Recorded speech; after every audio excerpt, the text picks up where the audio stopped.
طبعا كلنا عارفين مين اللي في الصوره دي، بس محدش فينا يعرف مين اللي في الصوره ده جلال، صاحب اشهر وش حاليا، وبراند القهوه بتاعه بينافس اقوى المحلات. قول لي يا جلال، بدأت ازاي وبكام؟ بدأت من 8 سنين، وكانت البداية بحوالي 15,000. عربية صغيرة، عربية زرقاء كده، دورت عليها لغاية ما لقيتها قدامي. كان تمن العربية أكتر من التمن اللي معايا. صاحب العربية قال لي خدها، ولما يبقى معاك فلوس يبقى رجع لي الباقي. فدي كانت البداية إن أنا أحس إن ربنا مسهلها. بعد كده كل حاجة اتسهلت معايا، فالحمد لله كانت بداية جميلة، وكان كلها تعب، وناس كتير وقفت معايا أنا ما أعرفهاش. أي أوردر كنت أنا اللي بعمله، أي ريسبي أنا اللي عاملها. بداية كانت كل حاجة كانت بتتعمل بحب للناس، ما كانش بيفرق خالص انا هكسب ايه او هخسر ايه، على قد ما انا بقدم حاجه انا بحبها. فلات وايت المشروب الهوت بتاعي الرسمي الصراحه، دبل شوت مع لبن مع هوب سكالوب. يلا بينا نشرب، بسم الله. فلات وايت مظبوط يعني، ما فيهوش اي افتكاسات ولا اي حوارات. جبت معاه بانك اكس بيعملوها من اولها لاخرها طبعا في فريش. هوب العجينه بتطلع كده، عملتها ميكس، نص لوتس نص بيستاشيو، في الاخر كده وايت شوكليت في الوش. يلا بينا بسم الله. شكلها فلافي قوي كده. هوب ونبتدي باللوتس، هشه قوي فلافي خالص، مع طعم اللوتس الكواليتي بتاعته حلوه قوي، مع رشه الوايت شوكليت، فانا مبسوط. نخش كده على البيستاشيو، يلا بينا بسم الله.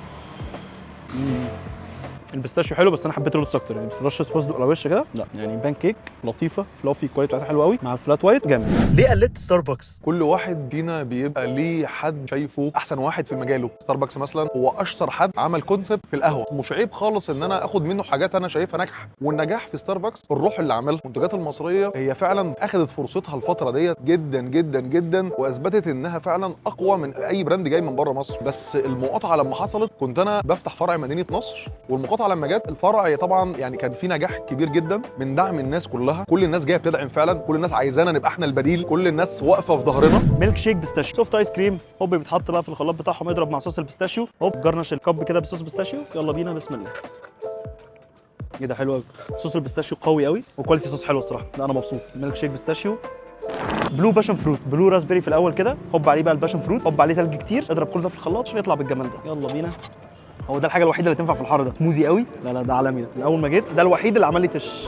عندك مشكله في الفرنشايز وان حد ياخد اسمك؟ يمكن مثلا كل يوم بيجي لي ارقام كبيره للفرانشايز ان انا اتوسع. لا انا دلوقتي مش عايز حاجه، لان انا قادر ان انا اعمل الكلام ده بنفسي. مطلوب في الوطن العربي كله دلوقتي يعني، الحمد لله في حاجات كتير هتشوفوها الايام الجايه ما حدش يتخيلها يعني، جوه مصر وبره مصر. احنا الحمد لله عندنا 5 فروع في بورسعيد، وعندنا في دمياط الجديده، وعندنا في اسماعيليه، وعندنا في مدينه نصر، وحاليا في مدينتي في فروع الحمد لله تحت الانشاء كتير في القاهره وفي كذا محافظه. المنيو عندك كبير، بس ايه مشروبك المفضل وسط كل دول؟ كل المنتجات لها قصه معايا كده يعني، كل منتج كده لازم يتجرب على ناس كتير قوي، وناس اتبهدلت معايا فيه لغايه ما وصلنا لاخر ريسبي ليه يعني. المنتج المفضل بتاعي طبعا الجيلي كولا، ده رقم 1. ده ميكس صودا كده، بس حاجه ما بين الحاجه المززه والمسكره، ودايما لما بتشربه بتفتكر ايام الطفوله. لازم تجربه تقول رايك.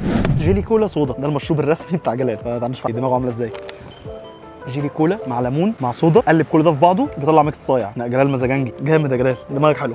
تقول ايه للشباب اللي بتفتح لوكال براندز اليومين دول؟ اول نصيحه لاي براند بيبدا جديد، حتى لو بيبدا باقل تكلفه، ان هو يكون عنده من جواه ان انا هنجح يعني هنجح، مفيش حاجه هتوقف. طبعا كل الكلام ده بيأثر على الشخص ذات نفسه اللي هو صاحب البيزنس، ممكن يأثر في حياته الشخصيه، ممكن ما ينامش، مفيش نوم، سفر على طول، اجتماعات، مفيش وقت لحياتك الشخصيه خالص، بتأثر على اهلك واصحابك يعني كل الكلام ده انت يعني بيبقى في حته ثانيه خالص. هتلاقي في الاخر ربنا بيكرمك ونتيجه، وربنا ما بيضيعش صاحب حد ابدا يعني. ساندي لوتس كمان عندهم 2 اوبشنز تاني، اذا كان شوكولاته او اذا كان ايه بيستاشيو، بس انا اخترت اللوتس عشان اكتر حاجه بحبها. يلا بينا بسم الله.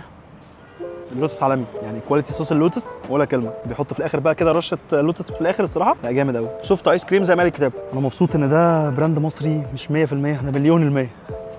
من الاخر جلال مثال للشاب المصري والبراند المصري الناجح، فتعلم منه. فشير وسيف للفيديو ومنشن لصاحبك، وهفضل اقولها كل فيديو، نشار اي حاجه بتدعم القضيه، الدعاء، نبطل نجيب من اللي ما يتسموش. حلم كان صغير ودلوقتي بقى حلم كبير.